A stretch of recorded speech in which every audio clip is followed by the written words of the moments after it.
L'Ukraine avance irrésistiblement vers une victoire totale en Crimée. Ce n'est pas nous, mais Philippe Ingram. Ancien officier de haut rang dans le renseignement militaire britannique, Philippe Ingram est un homme qui a tout vu et qui possède la distinction MBE pour le prouver. Et il vient de donner une interview explosive où il a révélé un élément clé.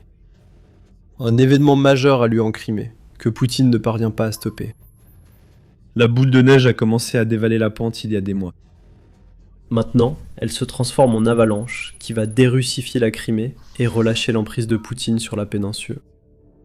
Rien de tout cela n'est dû au hasard. L'une des premières choses qu'Ingram dit dans son interview, c'est que ce qui se passe en Crimée, de la stratégie d'isolement aux pénuries de carburant généralisées, jusqu'aux frappes ukrainiennes menées sur la péninsule, tout cela a été planifié. L'Ukraine s'est préparée à cela en ciblant sans relâche les défenses aériennes en Crimée, créant ainsi des couloirs au-dessus de la mer Noire et de la Crimée pour ses frappes.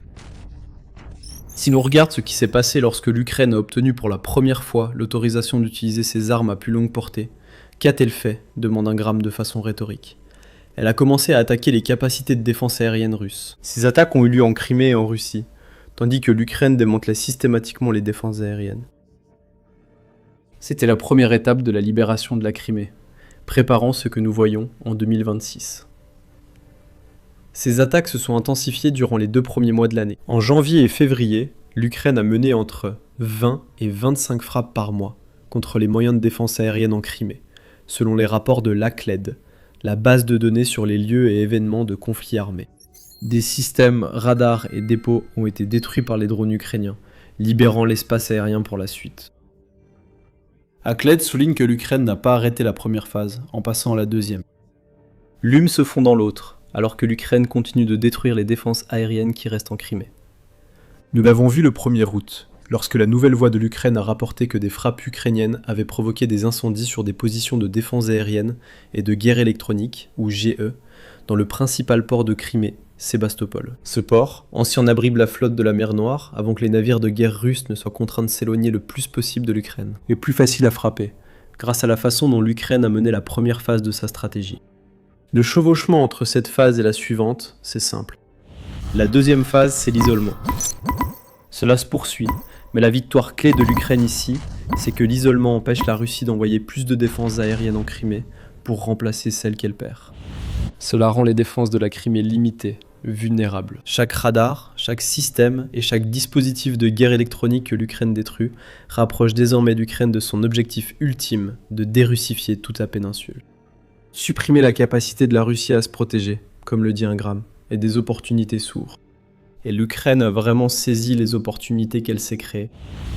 L'isolement a suivi la destruction de la DCA. L'Ukraine mène des opérations d'interdiction de véhicules dans les territoires occupés et détruit les camions de carburant et de ravitaillement se rendant en Crimée via ces zones, avec plus de 70 attaques contre des navires de la flotte fantôme en mer Noire et en mer d'Azov. Rien qu'en juillet. Cela s'ajoute aux frappes sur les dépôts et installations militaires en Crimée. Le réseau logistique qui soutient le contrôle de la Russie sur la Crimée est en train d'être découpé en morceaux, le rendant pratiquement inutile. Cette stratégie comporte 2 éléments. L'aspect militaire est crucial, et nous montrerons bientôt à quel point l'emprise de Poutine sur la Crimée s'est affaiblie. Mais au-delà de cela, Ingram souligne l'aspect psychologique de ce qui se passe en Crimée. C'est encore plus préjudiciable pour Poutine que la perte progressive d'un territoire jugé stratégique. Et la raison en est très simple. La Crimée devait symboliser la puissance russe et illustrer la mythologie de Poutine, selon laquelle Russes et Ukrainiens ne font qu'un seul peuple. Tout cela s'est effondré. Ingram note que l'agression initiale de 2014, lors de l'annexion illégale de la Crimée par la Russie, marque le début du mythe que Poutine voulait créer. Ingram souligne que la Russie a pris la Crimée presque sans violence. C'était essentiel pour la psychologie russe que Poutine voulait instaurer autour de la péninsule. C'est donc le centre de la psychologie russe pour leurs actions contre l'Ukraine, explique Ingram sur cette annexion. Tout a commencé là. Cela revêt aussi une importance psychologique pour Vladimir Poutine et son entourage. Vladimir Poutine y a passé sa dernière lune de miel. Il détient, comme de nombreux oligarques proches, des propriétés en bord de mer très précieuses. Pour Poutine, il est essentiel de présenter la Crimée comme ayant toujours fait partie de la Russie. Peu après l'annexion de la péninsule, Poutine s'y est rendu en avion et a effectué un pèlerinage ostentatoire sur des sites qu'il jugeait essentiels pour alimenter ses mythes. Des couronnes ont été déposées à un mémorial soviétique de la Seconde Guerre mondiale. Poutine a visité une cathédrale liée au christianisme russe. Il s'est rendu à Sébastopol pour inspecter la flotte de la mer Noire que la Russie venait d'usurper à l'Ukraine. Tout cela servait à construire l'image d'une Russie grande puissance, qui accueillait à nouveau l'Ukraine dans son giron. Les Ukrainiens le voulaient. L'annexion s'est faite presque sans effusion de sang. Ce fut la grande victoire de Poutine, qui s'en est servi pour créer le mythe d'un peuple unique, russo-ukrainien. Pour Poutine, la Crimée pouvait servir de symbole d'unité. Selon Ingram, ce symbole était aussi partagé par les Ukrainiens et les Russes, car le quartier général de la flotte de la mer Noire était à Sébastopol. Ce symbole d'unité entre l'Ukraine et la Russie a existé pendant des années. Poutine a renforcé cette affirmation d'unité en juillet 2021, quelques mois seulement avant de lancer l'invasion à grande échelle. Sur le champ de bataille, l'information, c'est le pouvoir. Mais une bataille reste invisible. Chaque jour, des courtiers en données collectent, regroupent et vendent vos données personnelles sans votre connaissance ni votre consentement. Notre sponsor du jour, Inconi, vous aide à effacer ces données de centaines de bases de données en seulement quelques clics.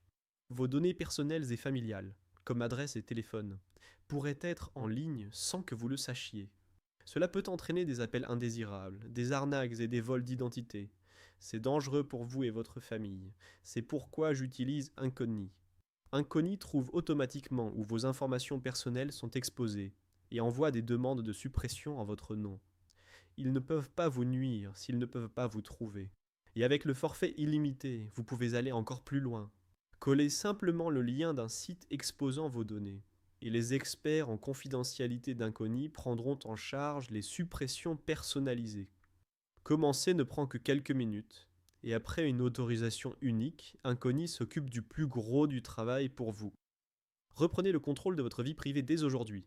Utilisez notre code spécial pour obtenir 60% de réduction sur n'importe quel abonnement annuel Inconi. Scannez le code QR ou cliquez sur le lien ci-dessous et commencez à supprimer vos informations personnelles du web. Vous savez déjà que l'information, c'est le pouvoir. Utilisez maintenant ce pouvoir pour vous protéger et reprendre le contrôle de votre vie privée avec Inconi. Un essai intitulé « Sur l'unité historique des Russes et des Ukrainiens ». Dans son traité, Poutine disait que Russes et Ukrainiens avaient toujours été un seul peuple, et que des forces extérieures étaient responsables du mur qui s'était dressé entre les deux. Diviser pour régner, selon Poutine, ce qui est une stratégie qu'il connaît que trop bien. Poutine a affirmé que Russes, Ukrainiens et Biélorusses descendent tous de l'ancienne Russe. Cela semble suffire pour que la Russie prenne le contrôle de la Crimée et, à terme, de l'Ukraine. Ou, selon Poutine, pour les unir. Tout ce contexte est important pour ce qui se passe actuellement en Crimée, car la stratégie d'isolement de l'Ukraine est un rejet direct de ce mythe créé par Poutine. Pour que l'idée d'un seul peuple soit vraie, les Ukrainiens devraient vouloir s'unir à la Russie, mais ce n'est pas le cas. L'annexion sans effusion de sang de la Crimée a renforcé le mythe de Poutine, mais la destruction réelle et la douleur qui frappe la péninsule détruisent ce récit. Ne minimisez pas l'impact psychologique des actions de l'Ukraine. L'Ukraine estime qu'au moins 850 000 Russes se sont installés en Crimée depuis l'annexion de 2014. Et beaucoup d'autres considèrent la péninsule comme une destination de vacances. Tous ont été attirés par la thèse d'unité de Poutine, pour découvrir que chaque drone ou missile envoyé par l'Ukraine perce non seulement le matériel militaire, mais aussi le récit que Poutine a tissé. Les Ukrainiens et les Russes ne forment pas un seul peuple. Ce message est martelé lors de la deuxième phase de l'opération ukrainienne. L'effondrement de ce mythe est essentiel pour desserrer l'emprise de Poutine sur la péninsule, car cela met à nu les mensonges que Poutine a racontés pour conserver la Crimée, dès le départ. Au-delà de l'unité supposée, un autre aspect psychologique du contrôle de Poutine sur la Crimée doit être pris en compte, le pouvoir. L'unité ne signifie rien comparé aux démonstrations de force pour Poutine, et depuis plus d'une décennie, la Crimée est la meilleure démonstration de la prétendue capacité de la Russie à dominer l'Ukraine. Ce coup d'État sans effusion de sang visait non seulement l'unité, mais aussi à montrer au monde et aux Ukrainiens que la Russie devait inspirer la crainte. L'Ukraine n'a pas riposté, par crainte, sachant que la Russie envahirait le reste du pays. C'était peut-être le cas en 2014, alors que l'Ukraine était mal préparée à repousser une invasion totale. Mais en 2022, et au-delà, l'Ukraine a ruiné cette prétention russe à l'invincibilité.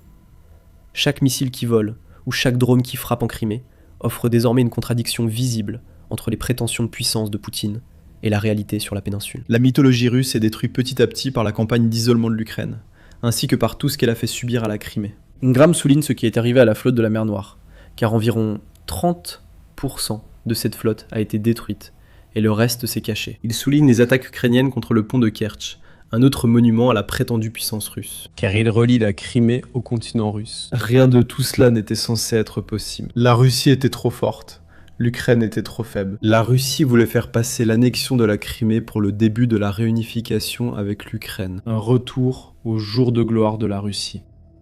Ce que l'Ukraine a fait surtout en 2026, ça a apporté un rebondissement dans l'histoire. La mainmise de Poutine sur la Crimée s'effrite, car l'Ukraine a réussi à détruire les défenses aériennes de la péninsule et à l'isoler de la Russie et des territoires occupés. Mais tout cela va plus loin. Au-delà des récits de Poutine, la Crimée était aussi un atout militaire. Cela, tout comme le mythe, est démantelé par la marche irrésistible de l'Ukraine vers la victoire. Avant de continuer, rappel, vous regardez l'émission militaire. Si vous trouvez la chaîne instructive, n'oubliez pas de vous abonner et d'activer les notifications pour ne manquer aucune de nos vidéos quotidiennes. En 2026, il y a une énorme différence entre ce qu'est la Crimée et ce qu'elle était censée être pour la Russie, stratégiquement parlant. La Crimée est vaste, souligne Ingram, et est restée assez sûre, là où l'Ukraine manquait de capacité à moyenne portée. Une base sûre pour y entreposer des stocks de ravitaillement, installer des bases aériennes, etc. Pour décoller et soutenir l'est de l'Ukraine, appuyant les troupes russes sur place. Ingram affirme que la Crimée donnait à la Russie une capacité proche d'un porte-avions, car Poutine pensait que l'Ukraine ne pouvait pas attaquer la péninsule. L'expert britannique répète « sûr ». Pour Poutine, la Crimée était une base sûre pour lancer des attaques et gérer la logistique vers l'est de l'Ukraine. Tout cela a changé, et c'est grâce à la brillante stratégie d'isolement de l'Ukraine. En l'isolant, dit Ingram à propos de la péninsule de Crimée, ce que fait l'Ukraine, c'est empêcher la Russie de faire cela. Cela a empêché la Russie de l'utiliser comme aérodrome ou comme plusieurs aérodromes, comme base logistique, comme base de commandement et de contrôle. La flotte de la mer Noire a été repoussée, ce qui inquiète Poutine pour la Crimée, car il ne peut plus utiliser la péninsule pour obtenir la domination militaire promise au peuple russe. Poutine a dû constater que la stratégie de l'Ukraine pour la Crimée était bien plus vaste et efficace qu'il ne l'aurait imaginé. Quand il ne s'agissait que de frappes sur le pont de Kertch ou contre des cibles militaires en mer Noire, mais pas la Crimée, Poutine pouvait gérer. Des frappes isolées ne signifient rien, dirait-il. Mais maintenant, la stratégie de l'Ukraine englobe tout. La Crimée est une cible régulière, généralement frappée plusieurs fois par semaine. La mer Noire est presque sous contrôle ukrainien, et les axes logistiques qui passaient par les territoires occupés jusqu'à la Crimée se sont effondrés, tout comme l'emprise de Poutine sur la Crimée. La Russie s'est retrouvée exposée stratégiquement après avoir encore sous-estimé l'Ukraine. La géographie qui rendait la Crimée si précieuse pour la Russie au début de l'invasion est devenue un handicap. Cette capacité à moyenne portée dont parle Ingram n'est plus un problème. L'Ukraine dispose de drones capables d'atteindre n'importe quel point en Crimée. Elle possède des drones navals qui peuvent parcourir toute la mer Noire et entrer dans la mer d'Azov. La distance n'est plus un facteur. La flotte de la mer Noire l'a appris très tôt, et maintenant le reste de la Crimée a compris le message. La Crimée n'est pas sûre. Elle ne peut donc pas servir de grande base militaire comme Poutine l'avait prévu. Les frappes ukrainiennes sur des ponts, voies ferrées, convois et dépôts de carburant ont ruiné la Crimée comme atout stratégique pour Poutine. L'Ukraine reprend la Crimée par la force, mais d'une façon totalement inattendue, même pour Poutine. Pendant des années, surtout avant la guerre en Ukraine, on pensait que reprendre la Crimée exigerait une attaque massive et amphibie, permettant à l'Ukraine de déployer des troupes sur la péninsule. Cette attaque serait accompagnée d'une progression à travers l'étroite bande de terre reliant la Crimée à l'Ukraine. C'était tout simplement impossible. L'Ukraine perdrait des dizaines de milliers de soldats, voire plus, et elle se retrouverait vulnérable sur le territoire continental. La force n'était pas une option, et la plupart des Occidentaux semblaient d'accord, selon le Kievan Independent. Mais la force est une option. Simplement pas la force à laquelle quelqu'un s'attendait. Comme cela a souvent été le cas en Ukraine, les drones sont au centre de tout.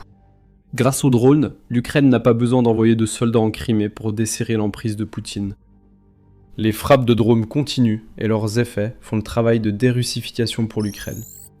Nous avons vu les ferries transporter des trains de Russie vers la Crimée via le détroit de Kertch, amenant touristes, pétrole, gaz et nourriture. Et tout ce dont les gens ont besoin pour vivre, être visé plusieurs fois par l'Ukraine, souligne Ingram. Cela s'ajoute aux frappes sur les camions dans la région occupée. L'Ukraine contrôle tout ce qui entre en Crimée, du carburant à l'eau, et les problèmes sont évidents pour tous.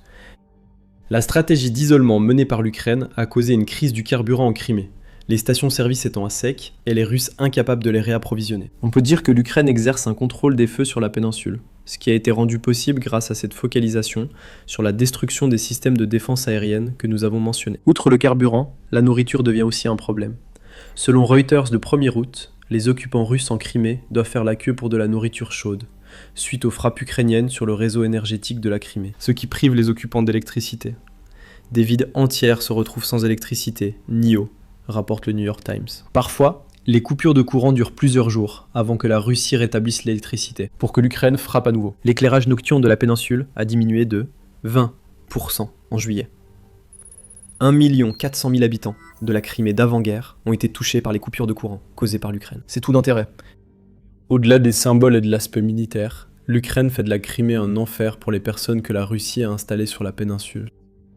Ces personnes savent que Poutine ne peut pas les protéger et le constatent chaque jour. Mais ce qui fera vraiment mal à Poutine, ce n'est pas l'occupant ordinaire qui fait la queue pour de la nourriture, après avoir brûlé ses dernières réserves d'essence pour atteindre un vendeur. Ce sont les élites. Ils voient ce qu'est devenu la Crimée, loin des promesses de Poutine. La Crimée devait être un paradis de vacances pour les oligarques de Poutine, hors de portée de l'Ukraine. Ces oligarques vont maintenant à la plage, et ils voient que la plage est minée, qu'il y a des barbelés et des dispositifs anti-chars. Ce n'est plus pareil, tout a changé, dit Ingram. Ce message circule dans les cercles d'élite russes, même autour de Poutine. Ici, on assiste à une libération par la destruction du récit. L'Ukraine n'a pas envoyé de soldats en Crimée, elle rend simplement la péninsule invivable pour Poutine et ses élites. L'Ukraine doit juste poursuivre l'envoi de drones pour cibler ce qu'elle vise depuis des mois. Chaque frappe cause des dégâts. Ces dégâts ne peuvent être réparés à cause de la brillante stratégie d'isolement de l'Ukraine. Et chaque fois qu'un drone atterrit en Crimée, Poutine encaisse un coup. Combien de coups supplémentaires le dirigeant russe peut-il encaisser? Pendant ce temps, la Russie prépare les élections législatives de la mi-septembre. Premières élections de ce type depuis le début de l'invasion, lancée par Poutine. Et le dirigeant russe fait face à de mauvais résultats. Il ne risque pas de perdre le pouvoir, mais beaucoup de ses alliés, si. Les candidats choisis par Poutine pour suivre sa ligne se présentent aux élections, la situation en Crimée étant l'un des principaux enjeux. Poutine a désormais peur. Il redoute que les événements en Crimée et les attaques ukrainiennes contre des cibles symboliques, dont Moscou et Saint-Pétersbourg, pourraient faire en sorte que les élections ne tournent pas en sa faveur, même dans un état policier, où il est censé tout contrôler. Les élites qui pensaient que leur association avec Poutine leur apporterait le pouvoir pourraient être sur le départ. Et si c'est le cas, elles pourront rejeter la faute sur ce qui se passe en Crimée. Les murmures sur l'échec de Poutine deviennent de plus en plus forts chaque jour dans les recoins sombres du Kremlin et dans les maisons des oligarques et des politiciens qui voient que Poutine est plus faible que jamais. C'est en fait tout l'objectif de l'Ukraine. Ingram a mentionné les élections de septembre pour montrer la vulnérabilité de Poutine, dont le pouvoir n'est pas aussi intouchable qu'il le croyait. L'Ukraine en est la raison. L'effondrement du contrôle de Poutine sur la Crimée pourrait motiver les Russes ordinaires aux urnes et les élites en coulisses à enfin agir contre un dirigeant qui est allé si loin qu'on ne peut plus le ramener en arrière. Poutine ne se retirera pas de Crimée. L'Ukraine n'envahira pas. Aucun de ces scénarios n'est nécessaire pour que l'Ukraine l'emporte en Crimée. L'ex-ministre ukrainien de la Défense, Mikhailo Fedorov, l'a clairement expliqué en juin. La Crimée devient une île. On pourrait dire que c'en est déjà une. L'avenir de la péninsule réserve encore plus de frappes, plus de souffrances et plus de colère contre un président russe qui avait promis de protéger, mais a échoué à chaque étape. Nous assistons à le début de la fin de la domination russe en Crimée. Un événement majeur se déroule déjà sur la péninsule, et pour Poutine, la situation va empirer. Ingram a détaillé ce que fait l'Ukraine en Crimée, et les conséquences de sa campagne en 2 phases. Envie d'aller plus loin ? Nous avons ce qu'il vous faut. Regardez notre vidéo sur l'évolution de la stratégie ukrainienne en Crimée et ses conséquences, pour mieux comprendre l'affaiblissement de l'influence de Poutine. Si vous avez aimé cette vidéo, abonnez-vous à l'émission Militaire. D'autres vidéos vous attendent et nous publions des vidéos chaque jour pour que vous puissiez suivre l'actualité en Ukraine et dans le reste du monde militaire. Merci de nous avoir suivis.